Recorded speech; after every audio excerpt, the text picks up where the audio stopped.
dosen dari Prodi D3 Keperawatan Universitas Muhammadiyah. Saya ulang.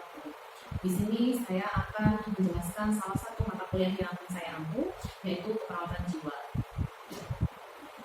Mata kuliah keperawatan jiwa ini terdiri dari 3 SKS, 2 SKS teori, dan 1 SKS praktik, di mana mata kuliah ini diberikan pada mahasiswa semester 5. Tata tertib yang disampaikan kepada mahasiswa sebelum perkuliahan dimulai atau di awal kontrak perkuliahan, yaitu kehadiran 75% untuk syarat mengikuti penilaian akhir semester. Berdoa sebelum memulai pembelajaran, membaca Al-Quran setiap awal perkuliahan, menggunakan seragam, dan membawa referensi saat perkuliahan. Untuk deskripsi mata kuliah keperawatan jiwa, mata kuliah ini menguraikan tentang perspektif keperawatan jiwa, tren dan isu keperawatan jiwa, konsep model keperawatan jiwa, terapi modalitas, terapi aktivitas kelompok, psikofarmaka, asuhan keperawatan pasien dengan masalah psikososial dan gangguan jiwa. Rancangan pembelajaran dikembangkan dengan berbagai strategi sehingga memungkinkan mahasiswa dapat menyelesaikan capaian pembelajaran. Untuk CPMK keperawatan jiwa, mampu memahami konsep dasar keperawatan jiwa, mengenal model konseptual keperawatan jiwa, memahami terapi modalitas dalam asuhan keperawatan jiwa, menguasai konsep terapi aktivitas kelompok dalam asuhan keperawatan jiwa, memahami konsep psikofarmaka, menguasai konsep asuhan keperawatan pada pasien dengan masalah psikososial, menguasai konsep asuhan keperawatan pada pasien dengan gangguan jiwa. Untuk metode pembelajaran, kami menggunakan sistem daring dan luring. 60% daring dan 40% luring. Untuk daring, metode yang kita gunakan yakni ceramah dan diskusi. Karena ini kita lakukan melalui Google Classroom, Google Meet, studi kasus, dan video pembelajaran. Untuk luring, ini dilakukan dengan ceramah, diskusi, dan demonstrasi melalui praktik, studi kasus, video pembelajaran.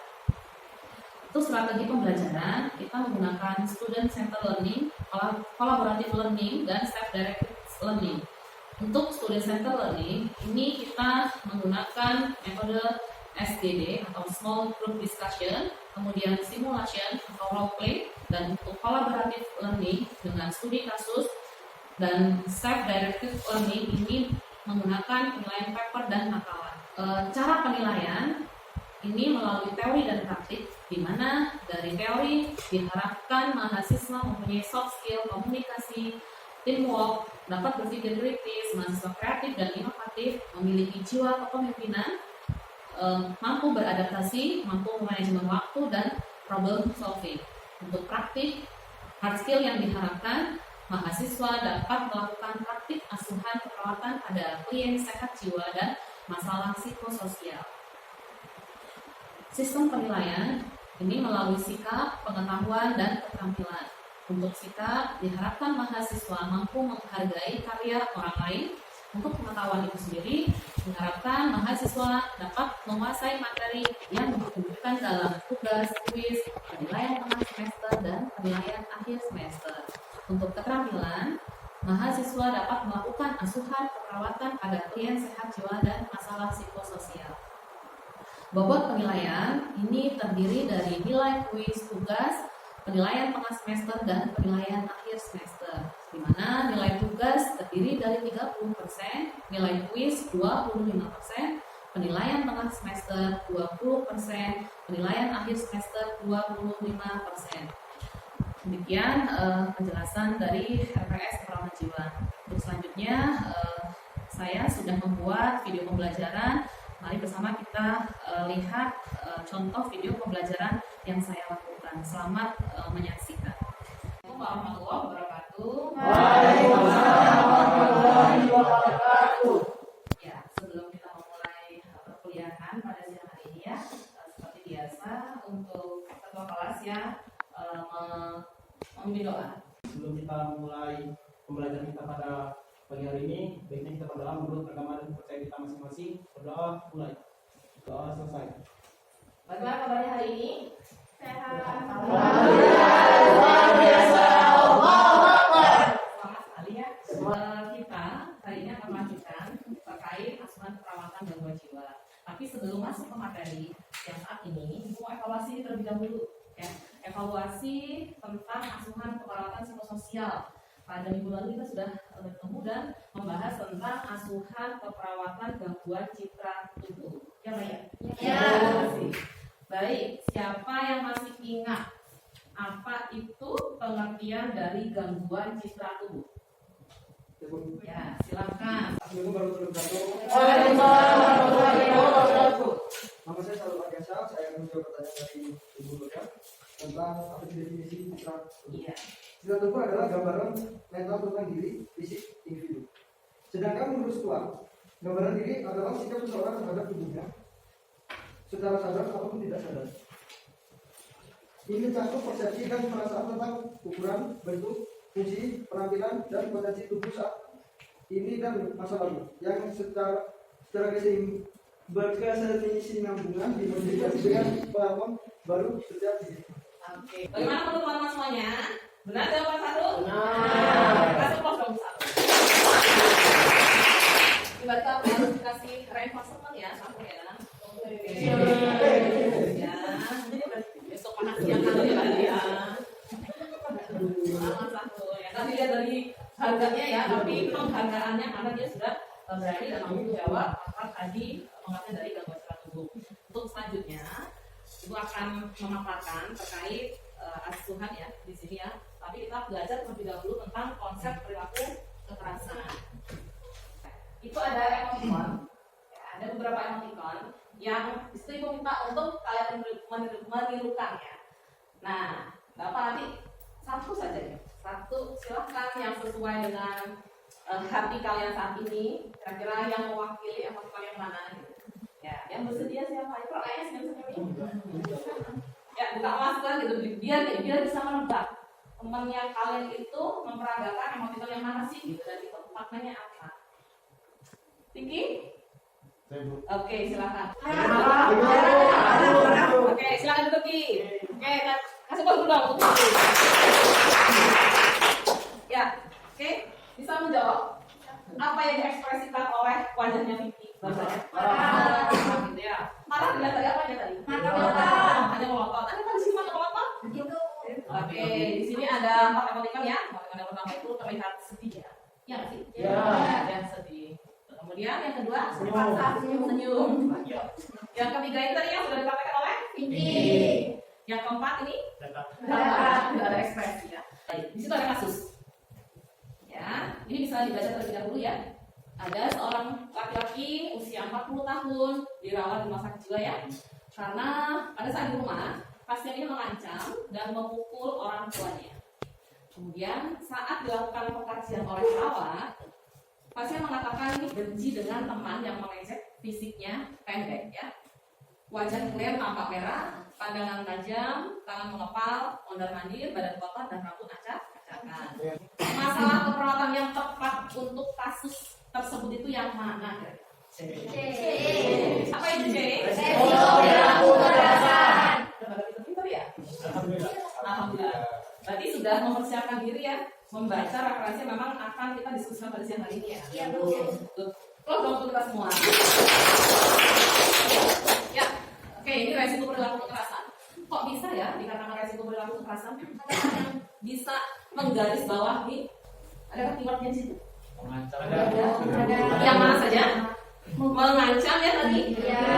Iya, mengancam. Mengancam yang mana Bi? Mengancam dan memukul. Yakinkah itu keywordnya? Yang bawah yang mana? Bi? Wajah saya tampak merah, pandangan tajam, tangan mengepal. Oke. Ada wajah tampak merah, pandangan tajam, tangan mengepal, mondar-mandir. Itu kata Vicky. Ada yang bisa menambahkan lagi atau memang malah mengurangi? Menambahkan ya. Pasien mengatakan benci ya dengan temannya yang mengejek si pasien tersebut. Oke. Ada lagi kan? Mondar-mandir ya. Menurut Ella, mondar-mandir itu masuk Bu, gitu ya.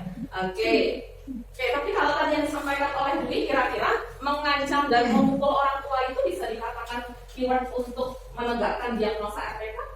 Tidak. Gimana? Kayaknya Intan mau, ya gimana? Menurut saya tidak, karena itu kejadian yang lalu sebelum dirawat. Oke, ya itu perlu garis bawah ya. ketika di rumah. Nah ini sudah sampaikan ya, di rumah itu berapa lama loh sebelum masuk rumah sakit? Bisa jadi pasien itu seminggu yang lalu pada saat sebelum dibawa ke rumah sakit, berarti di rumah ya dia itu melakukan pemukulan terhadap orang tuanya dan juga mengancam orang tua. Nah kalau sudah seminggu yang lalu, apakah itu herd no? Nah berarti yang harus kita garisbawahi adalah ya saat ini. Nih ya, saat dilakukan pengkajian, saat kita mengkaji dapatnya apa, dan itu yang perlu kita garis bawahi. Ini mengkaitkan sebenarnya untuk mengancam dan memukul. Apa itu perilaku kekerasan? Kan tadi sudah terjawab ya, diagnosa yang ada di kasus tersebut itu diagnosanya adalah perilaku kekerasan. Nah sesuai ya, lalu kita hari ini ya, tujuan kita hari ini memang merasa mampu memahami konsep gitu, tentang perilaku kekerasan. Ah ya, silakan. Jadi di sini saya akan menjawab pertanyaan itu. Ya, apa itu perilaku kekerasan? Perilaku kekerasan itu merupakan bentuk perilaku yang bertujuan untuk melukai seseorang baik secara fisik maupun psikologis. Oke. Terus perilaku kekerasan itu dapat dilakukan secara verbal maupun non verbal dengan orang lain maupun sendiri dan lingkungan. Oke, kayaknya lengkap sekali ya. Ya, perilaku yang melukai diri sendiri, orang lain dan lingkungan. Oke, ini ya. Tadi benar sekali dikatakan oleh Kaya, kalau perilaku kekerasan itu bisa verbal, fisik, gitu ya. Kemudian dengan lingkungan. Nah, apa itu perilaku kekerasan? Ya, perilaku yang dapat atau yang menunjukkan itu dapat membahayakan orang lain. Tapi tadi ada penambahan selain orang lain pun bisa diri sendiri, bisa ke lingkungan, bisa. Kalau ke diri sendiri biasanya berbentuk apa? Kalau bunuh diri berarti kita masuk ke pasar bunuh diri nih. Ke diri sendiri, ya kita fokus ke kalau ke diri sendiri itu seperti apa? Melukai diri sendiri. Melukai diri sendiri itu yang gimana? Gimana itu? Seperti apa? Ya, melukai diri dengan benda tajam. Melukai dengan benda tajam terus? Oke, tadi kalau Vicky menyampaikan tuh memukul kaca ya. Oke, melukai diri sendiri nggak sih di situ? Iya. Apanya yang dilukai? Tangannya. Tadinya tangannya Vicky itu tidak luka, tidak berdarah. Pada saat Vicky ini memukul kaca, terkena kaca ya, remukan kaca ya. Berarti kalau ditonjok, katanya dari pecah, dari retak, ya bisa jadi dilukai. Tangan yang dia lakukan untuk memukul tadi, itu larinya ke diri sendiri. Oke, kalau yang ke lingkungan, sebenarnya ada contoh di sini nih. Mana nih kira-kira? Ini tadi bisa melukai diri sendiri ya. Kemudian ini marah-marah dengan orang lain. Yang ke lingkungan merusak kan contohnya? Melempar bunga, menghancurkan bunga. Nah, ini ada beberapa penyebab. Kalau kita kaitkan dengan kasus tadi yang ada di atas, penyebab dari RPK kasus yang tadi itu apa kira-kira? Kita baca lagi ke kasus yang tadi. Nah ini, kan ada penyebab nih. Nah, tadi penyebabnya sudah ada nih di slide. Paham, halusinasi, gitu ya, isolasi sosial. Nah kira-kira kalau penyebab dari kasus ini yang mana? Gangguan konsep diri. Benar ya? Benar. Kasih keluar untuk ini. Berarti ada konsep diri, ya. Tadi garis bawahnya bahwa pasien itu kesal karena diejek oleh temannya. Mengejek terkait bentuk fisiknya yang pendek. Kita lanjut ke tanda dan gejala. Tadi ada beberapa tanda dan gejala ya yang sudah ditampilkan pada kasus. Nah, untuk tanda dan gejala yang ada pada pasien tadi, masih ingat? Itu termasuk tanda gejala yang mana? Kalau kita lihat tanda dan gejala untuk pasien dengan kekerasan itu ada dua. Ada mayor dan minor. Nah, kalau minor ini tidak harus ada. Tapi kalau mayor paling tidak harus ada 80 sampai 100%. Ya, baru kita bisa menegakkan diagnosa. Ya. Oke, kita urai satu persatu. Nah ini ada mayor. Kalau mayor yang tadi pada pasiennya mana aja? Ada subjektif nggak tadi dari mayornya pasien? Ada. Yang nomor berapa? Nomor 1. Oke, berarti ada mayor ya. Oke, selanjutnya masih adakah mayor di subjektif atau langsung ke objektifnya? Langsung ke tidak terbangun. Mas Dilanjut ke objektif ya. Nah, yang mana yang termasuk objektif pada kasus yang tadi? Mondar mandir ada di sini? Ada. Oke, mondar mandir ini objektif. Oke, baru satu, berarti sudah dua dengan yang subjektifnya tadi. Ada yang pandangan tajam, 3 ya. Masih ada lagi?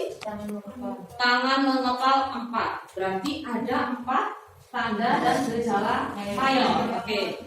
Tadi aku katakan pasien bisa didiagnosa jika ada 80 sampai 100% data mayor. Tapi kalau untuk minor tidak harus ada. Oke.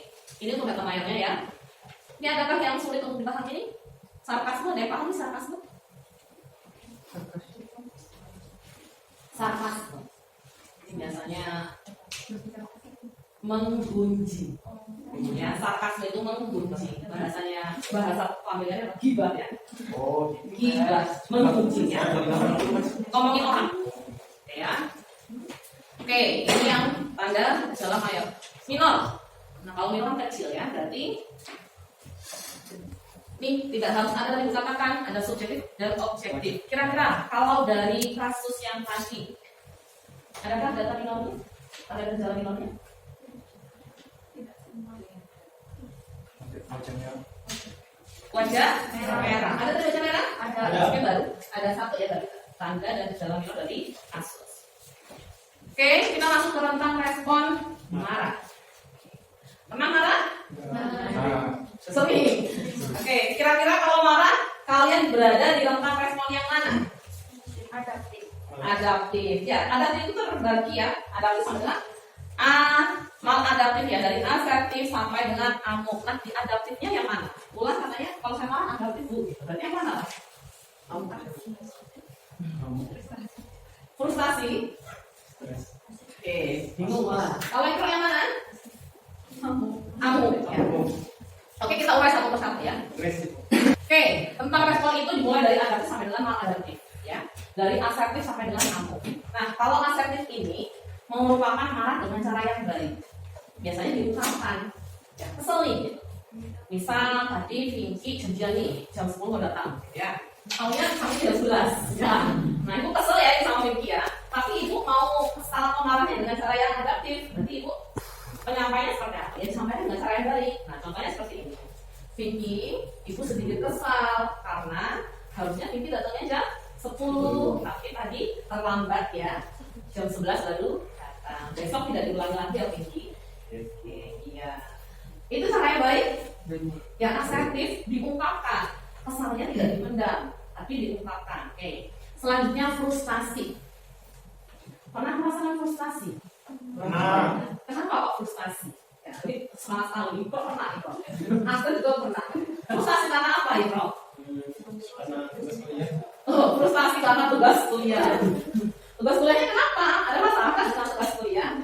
Masalah ini yang ada dosen Masalah mengajar dosennya. Kenapa? susah ditemui. Susah ditemui ya. Oke. Apalagi? Banyak tugas kan? Ya, Banyak tugas. masalah itu. Masuk itu ya. Jadi frustasi ya. Oke, kalau Astrid? Pernah frustasi Astrid? Pernah apa? Ya dulu konsul bu, terus revisi Ya konsul masalah tugas ya, kemudian dicoret-coret harus direvisi gitu ya, frustasi ya, gagal mencapai sesuai dengan apa yang jadi harapan ya, jadi tidak sesuai dengan harapan. Keinginannya gini, saya tuh konsul loh, buktinya harus ACC, Astrid bilang demikian gitu. Nyatanya ketika konsul, sebentar ya Astrid masih harus ada yang diperbaiki, coret-coret. Jadi frustasi ya, nah, frustasi demikian.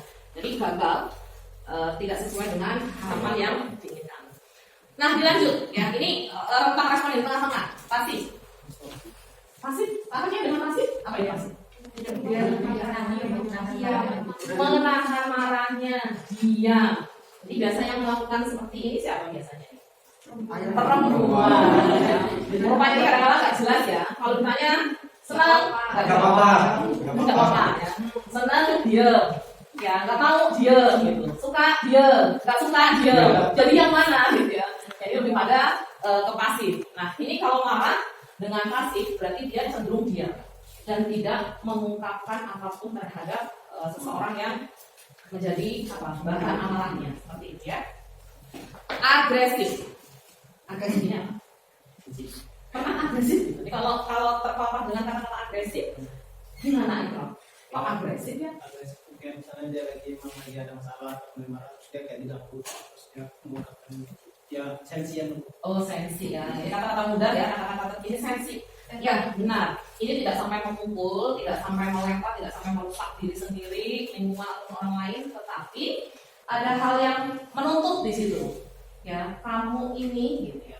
Kok gitu. Tapi dengan kata-kata sudah berupa kata-kata kasar. itu enggak perilakunya Itu belum masuk ke tentang respon yang ampuh ya. Kan tadi sensi katanya, iya sensi itu disenggol sedikit katanya apa? Senggol bacok ya. Tapi tidak, biasanya hanya ungkapan kata-kata yang tidak layak kita dengarkan. Ya, dilanjut yang terakhir. Kalau kamu tindakan fisik yang dapat merusak, melukai dari tadi diri sendiri. Oke. Close dong semuanya. Oke. Sekarang kita berbicara tentang hierarki. Ya, kalau hierarki itu kan tingkatan ya.